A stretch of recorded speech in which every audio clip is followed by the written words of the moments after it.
நான் ராமேஸ்வரத்தில் ஒரு சாதாரண அரசு உதவி பெறும் பள்ளியில் 5ஆம் கிளாஸ் படிச்சுட்டு இருக்கேன்.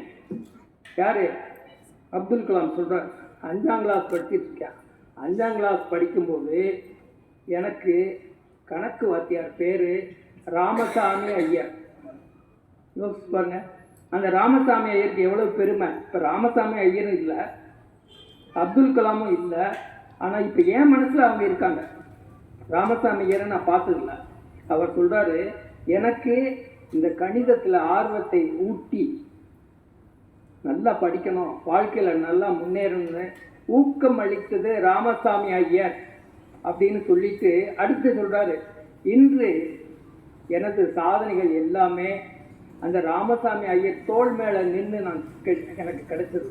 ஐ am standing on the shoulders of Ramasamy Iyer, the great teacher. யார்? ஒரு சாதாரண எலிமெண்ட்ரி ஸ்கூல் டீச்சர். அதனால் எதுவுமே முடிவு கிடையாது. முடிவுன்னு நீ நினச்சிக்கிட்டாத்தே முடிவு. அதனால் உங்களுடைய வாழ்க்கையில் நல்லா முயற்சி பண்ணிக்கிட்டே இருங்க. நிச்சயமாக வாழ்க்கையில் முன்னேறது வாய்ப்பு இருக்குது. உங்களுடைய ஏழ்மையோ, உங்களுடைய வறுமையோ, உங்களுடைய வசதியோ எதுவுமே அதுக்கு தடை இல்லை.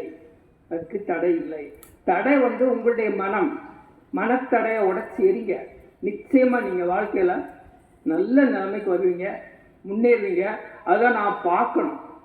சரியா? ஓகே, நன்றி, வணக்கம். எல்லாரும் நல்லா இருக்கும்.